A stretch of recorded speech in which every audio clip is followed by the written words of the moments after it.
ministrar este final de semana. Tudo em prol da casa. Muito bem. Boa noite a todos vocês, mais uma vez. Boa noite também aos queridos amigos que nos acompanham de seus lares, através do Facebook da casa. Fora da caridade não há salvação. Eu estou com uma dificuldade com o microfone hoje, meus amigos. Muito bem, vamos deixar assim que dá certo, né, Ana? O importante é que é sempre uma alegria renovada nós estarmos aqui todas as sextas-feiras refletindo sobre o Evangelho de Jesus. Nós vamos hoje receber na nossa casa a Ana Cristina. A Ana Cristina Marques é uma trabalhadora, colaboradora desta casa. Hoje ela está como palestrante, essa amiga querida, então nós já cumprimentamos, saudamos, e nós vamos assim cantar o hino da casa, Praza a Deus Senhor, e o Pai Nosso cantado, agradecendo a espiritualidade maior, a Jesus nosso Mestre, por essa oportunidade de estarmos aqui para refletir sobre o seu Evangelho de luz. Então vamos envolver a nossa querida Ana com muito amor e muita fraternidade. Vamos lá, Gustavo? Praza a Deus que a sã doutrina que nesta casa se ensina, a alma nos esclareça, a alma nos esclareça, que essa luz tão pequenina cresça por graça divina, até que enfim resplandeça, até que enfim resplandeça. A alma é como um diamante, sendo polida é brilhante, em bruto não luz não brilha, em bruto não luz não brilha, não se distingue da terra, não descobre a luz nem cega, não mostra de quem és filha, não mostra de quem és filha.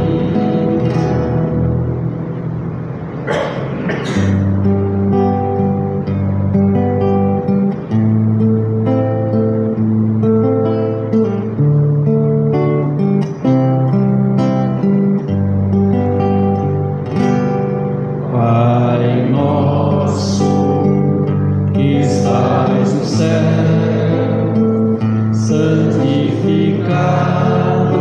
seja o vosso nome. Venha a nós o vosso reino, seja feita a vossa vontade, assim na terra como no céu, assim na terra como no céu. O pão nosso de cada dia dai-nos hoje, ó Senhor. Perdoai as nossas dívidas, assim como perdoamos aos nossos devedores. Não deixeis cair em tentação, mas livrai-nos de todo o mal. Não deixeis cair em tentação,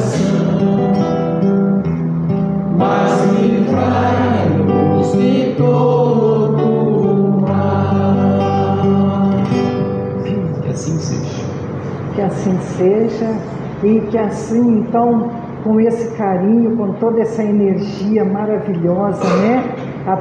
Que vem através das vibrações dessa música, o Pai Nosso, é que Ana Cristina traz como tema de sua palestra de hoje, a moral de Jesus. Seja bem-vinda, Ana.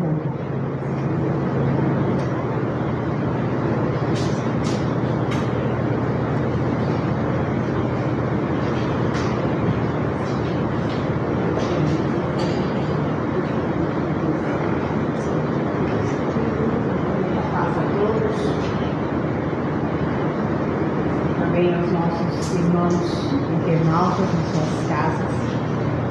Está funcionando?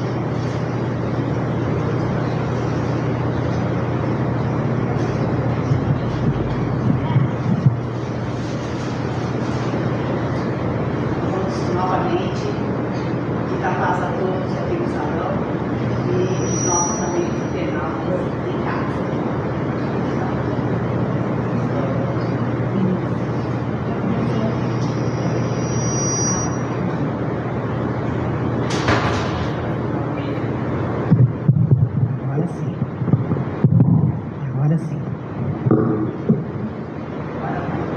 Agora vai.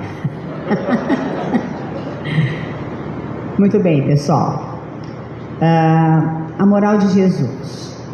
O nosso tema hoje vai ser um pouquinho diferente do que a gente está acostumado a falar. Eu, como boa professora que se preze, eu já vou deixar a lição de casa. Esse texto está contido no livro Fundamentos da Doutrina Espírita. É um livro fino, pequeno, fácil de ler. A linguagem está muito clara. É de grátis. E eu tinha perguntado para a Ed na semana passada se a casa tinha o livro. Caso alguém já tenha, leia. Caso alguém não tenha, veja com a Edna ali na frente, que a hora que eu entrei, o livro estava ali. Muito bem.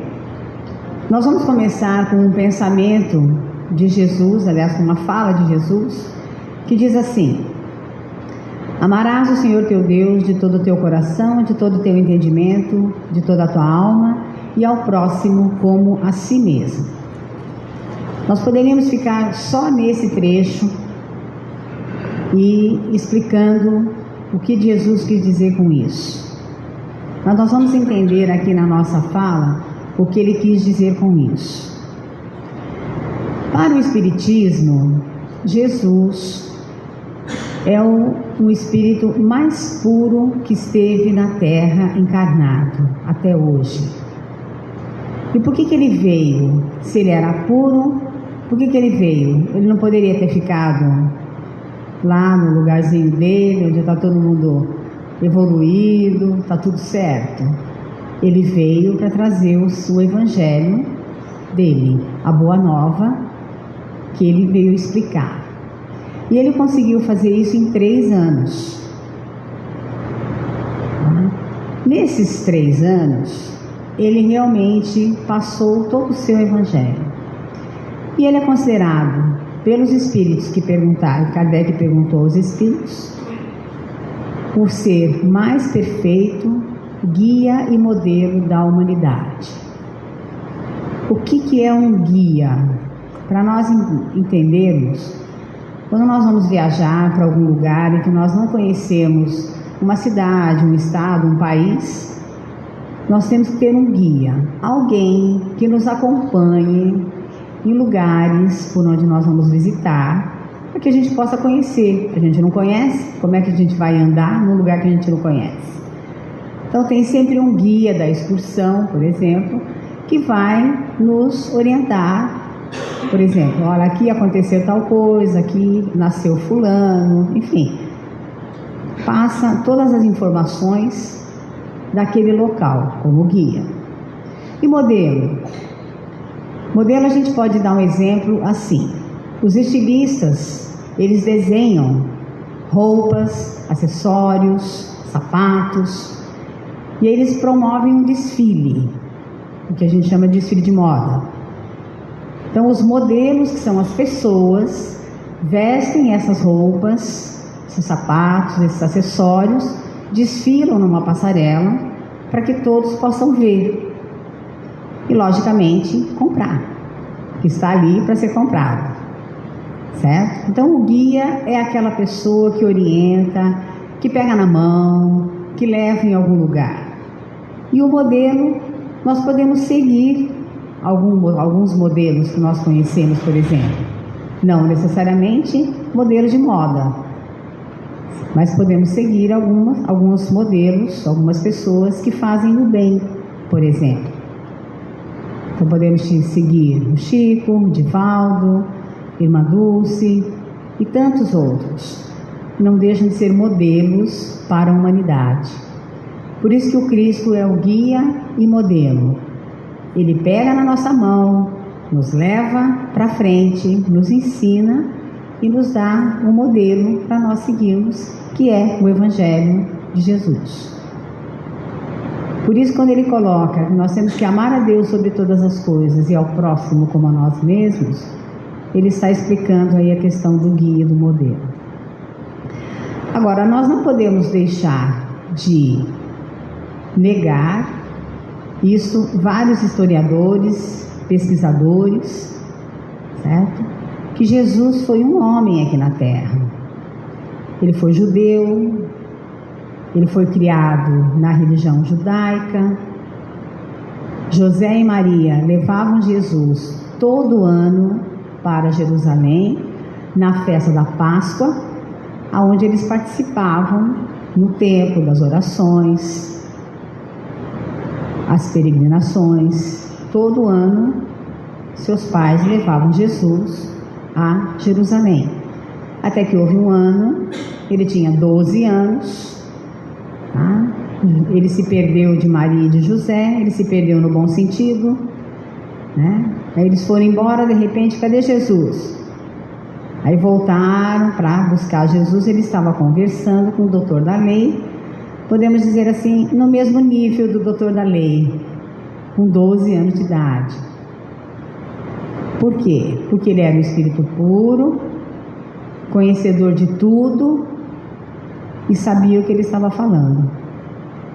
Então, para um historiador chamado Herbert George Wells, ele prova que Jesus realmente foi um homem que esteve aqui na Terra conosco.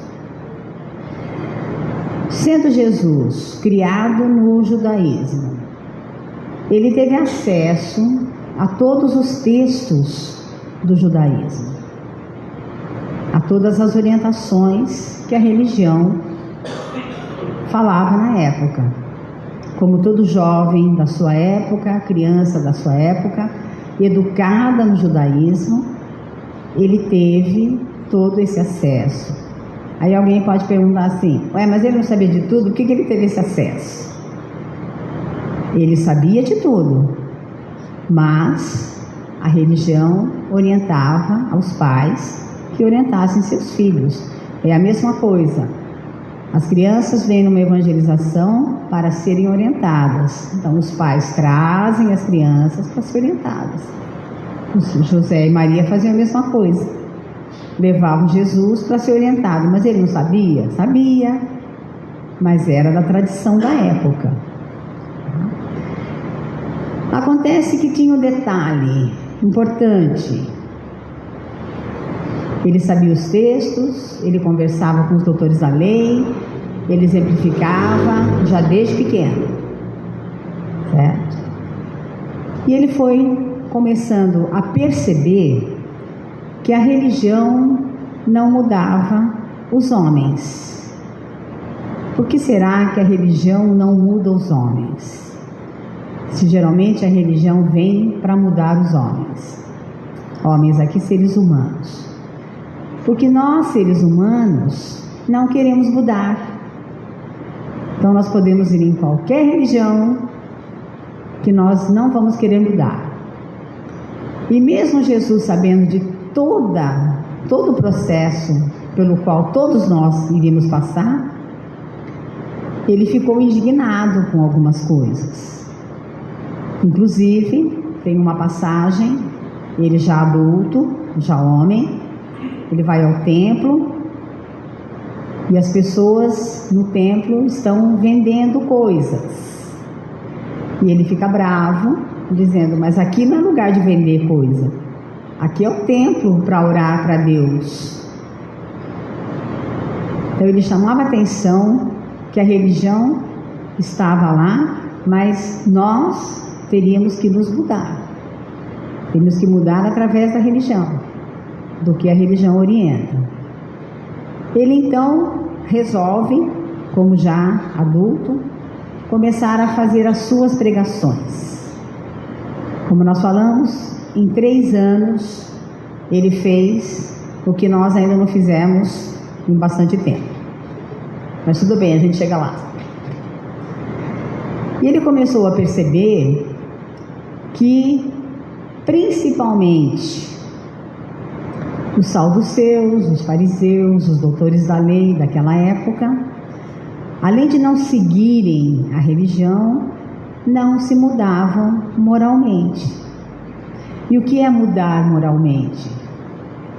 É realmente amar, perdoar o inimigo. Aí já é ruim, né? Perdoar o inimigo, aí já fica difícil. Mas ele pediu: amai os vossos inimigos. Ele solicitou isso.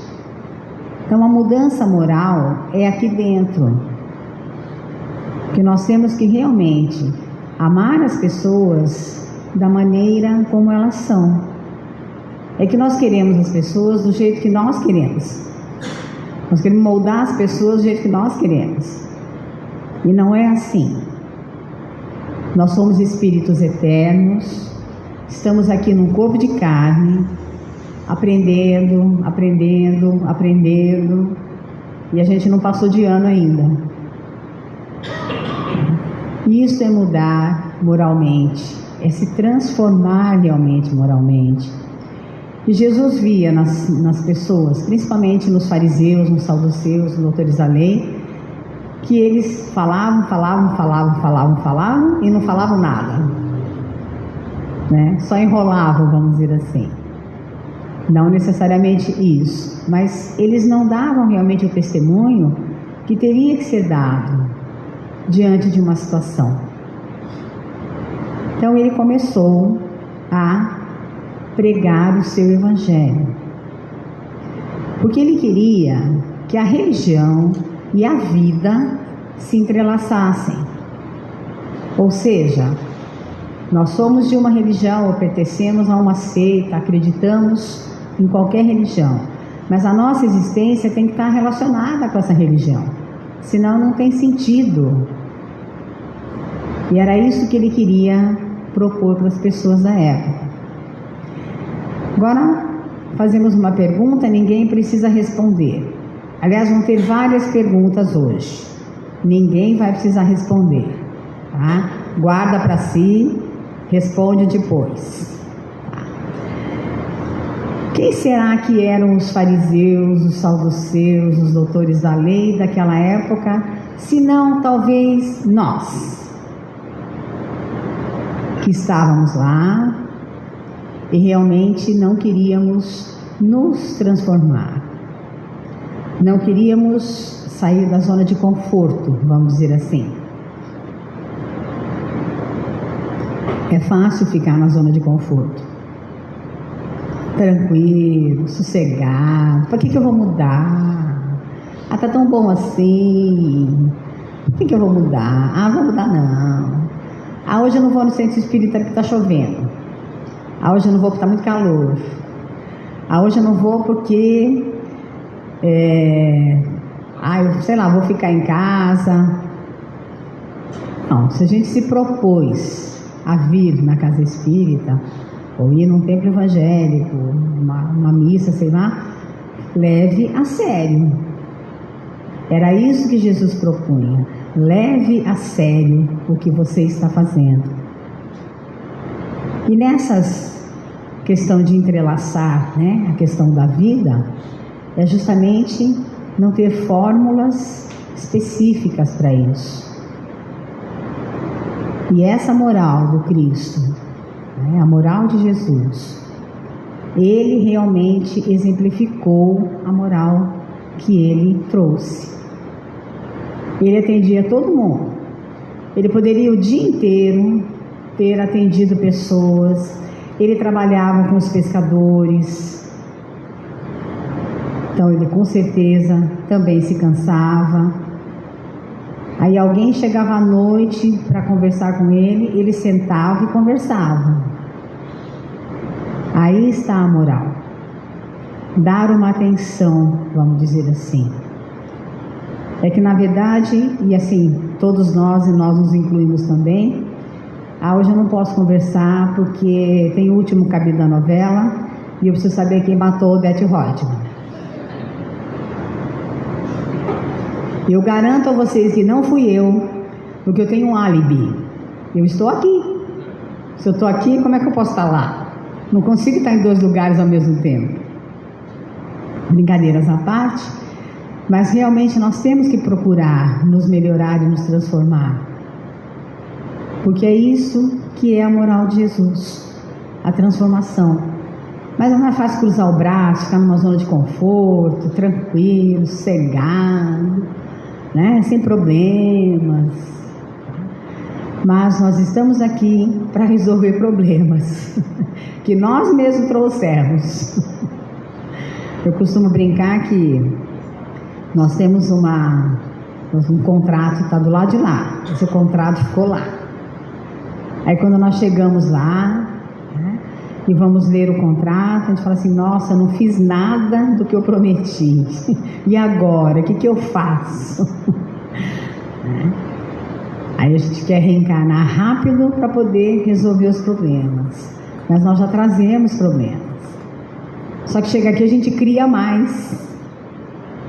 Certo? A gente vai criando mais problemas.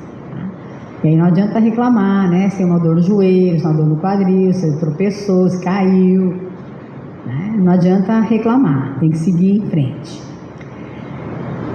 Então, Jesus, ele compreendeu a mulher adúltera, ele compreendeu Maria Madalena, ele compreendia os pobres, os deserdados, aquelas pessoas humildes, simples.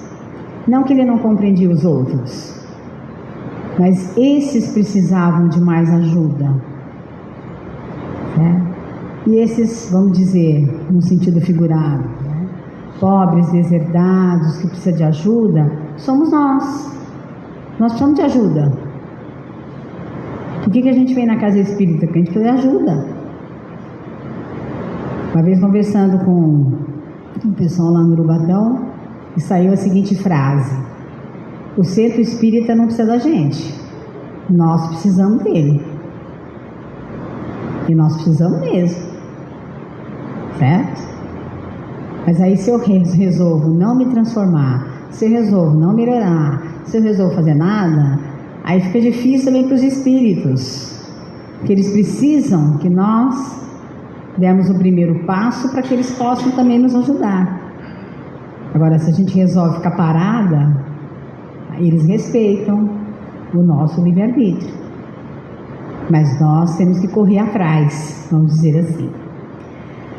Na escola de Jesus, o que valia eram os sentimentos. E aqui a gente vai contar uma parábola que envolve bem a questão de sentimento, que é a parábola do bom samaritano. Só relembrando a parábola, um homem descia de Jerusalém a Jericó, foi atacado por ladrões, que deixaram ele semi-morto, machucado, levaram seus pertences e tudo que ele tinha. Passava por ali um sacerdote, olhou e seguiu adiante. Atrás vinha um levita. O levita era considerado um ajudante do sacerdote. Também passou e seguiu adiante. Em seguida vinha um samaritano, que olhou para aquele homem, se condoeu com a situação em que ele estava e resolveu ali mesmo cuidar deste homem. levando-o depois a uma hospedaria. E no dia seguinte deixou um dinheiro com o dono da hospedaria, disse para ele: cuide dele para mim. Quando eu voltar, eu pago a mais do que você gastou. Aí está o sentimento. Não vamos criticar nem o sacerdote, nem o levita. Mas o samaritano, eles tinham um lema, uma regra, vamos dizer assim: ajude, seja lá quem for. Então, quem seja, você ajuda. Aí, se nós transportarmos para os dias de hoje, ficaria um pouco complicado pela própria situação em que o mundo se encontra. Eu falei que se fosse só Piracicaba, estava fácil de resolver. Mas é o mundo que se encontra em guerras, pessoas, com bastante dificuldade. Então, hoje é complicado, e aliás, por lei, a gente não pode tocar numa pessoa que está machucada. Mas a gente pode pegar um telefone e pedir um socorro. Isso a gente pode fazer.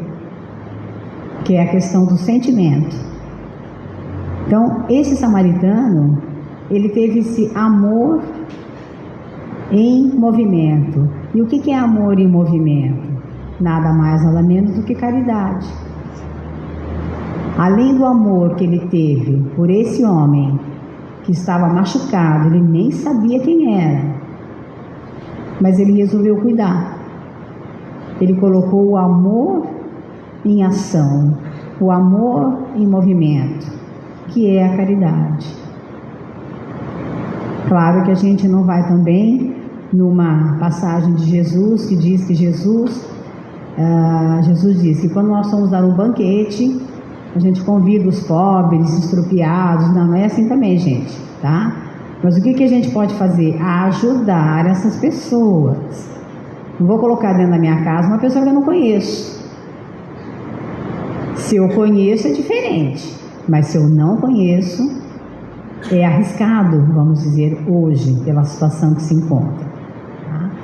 Mas podemos ajudar essa pessoa de uma outra forma. Aí está o amor em ação, o amor em movimento, na questão da caridade. E Jesus também tinha como parte principal da sua moral o amor e a prática do bem. Aí nós paramos e pensamos assim: então quer dizer que se eu amar todo mundo e praticar o bem, está tudo certo? Mais ou menos. Não adianta eu querer amar e praticar tudo certo e estou pensando assim: que hora eu vou chegar na minha casa? Mas está demorando, hein? Aí a gente não está fazendo certo. Tá? É fazer realmente com aquela intenção boa de ajudar alguém. Tá? Então, no caso, se a gente encontra alguém na rua machucado, não vamos pôr a mão, porque por lei não pode. Tá? Mas podemos ajudar de uma outra forma, dando um socorro diferente. Então, a moral de Jesus se baseia no amor, na prática do bem e na caridade. Aí todo mundo pode pensar assim: então é fácil, são 3 virtudes só, está sossegado. Mas dessas 3 tem mais algumas ramificações, que além da bondade, da caridade, da humildade, da empatia, compaixão, solidariedade, quem dá mais aí? Amor, perdão. E aí, se a gente for ver, a gente não faz nada disso. Quando Jesus coloca essas orientações para nós, ele está simplesmente dando uma receita, que é a receita da felicidade. Mas tem uma parte do Evangelho que diz que a felicidade não é desse mundo. A felicidade plena não é desse mundo. Nós temos momentos felizes. E esses momentos felizes nós temos que aproveitar. Porque do mesmo jeito que o mal passa, as coisas boas também passam. O próprio Chico diz: tudo passa. Então, não só as coisas ruins, mas as coisas boas também vão passar. E aí a gente coloca a questão. O Espiritismo vê Jesus com essa missão de trazer até nós essa moral que vai nos dar o caminho da felicidade. Mas eu vou ensinar uma regra básica para sermos felizes. Todo mundo quer ser feliz aqui ou tem alguém que quer ficar triste, chateado? Todo mundo quer ser feliz, né? Então, muito bem. Existe uma regra básica para a gente ser feliz. Para vocês serem felizes, é só vocês irem ao Pão de Açúcar. Porque o Pão de Açúcar é lugar de gente feliz. É a propaganda que eles fazem. Aí um dia eu fazendo uma palestra e Marina me acompanhando, ela me faz a seguinte pergunta: é por isso que você mora um quarteirão do Pão de Açúcar? Eu falei, exatamente, porque eu quero ser feliz. Brincadeiras à parte, mas esse é o caminho da felicidade. Amor, perdão, caridade e a transformação nossa, dentro de nós. E só um exemplo para nós entendermos, os saduceus, os fariseus daquela época, tinham um narizinho meio empinado, vamos dizer assim, né? E nós ainda temos também, tá? Segunda-feira dessa semana chovia muito e eu tive um velório. E quando a gente chega geralmente no velório, você vai cumprimentar os familiares de quem desencarnou, pelo menos, né? Pode falar alguma coisa ou não, mas cumprimenta-se. E como estava com muita chuva na segunda-feira, foi no velório da saudade, um rapaz, né, um jovem, e nós estamos comentando num grupo de amigos ali. Pois é, né? O que adianta a gente querer ser mais que o outro, melhor que o outro, que a gente vai para o mesmo lugar. Então, se nós realmente não nos transformarmos, não nos melhorarmos, não fizermos esse autoexame da nossa existência, nós vamos ficar no mesmo lugar mesmo, sem modificação nenhuma. E Jesus também nos ensina a lei de causa e efeito. Tudo aquilo que eu planto, eu vou colher. Eu não posso plantar laranja e colher limão. Se eu plantar laranja, eu vou colher laranja. Se eu plantar limão, eu vou colher limão. Aquilo que eu plantar, eu vou colher. Se eu plantar coisas boas, eu vou receber coisas boas. Se eu plantar coisas ruins, eu vou receber coisas ruins. Por isso que nós estamos aqui, de reencarnação em reencarnação, para que a gente possa aprender a essa moral do Jesus. E Santo Agostinho também tem, agora é sério, não é brincadeira, agora é sério. Tem uma orientação para nós, que ele fazia toda noite antes dele se recolher. Ele fazia uma verificação no seu dia, o que ele tinha feito de bom, o que ele tinha feito de ruim, se alguém tinha alguma coisa contra ele, se ele tinha alguma coisa contra alguém. E assim ele foi se transformando, ele foi se melhorando a cada dia que se passava. Esse autoexame, essa transformação moral, conhecimento e amor também fazem parte da moral do Cristo. Agora vem uma parte que não tem como nós não falarmos, está no livro, se vocês forem ver.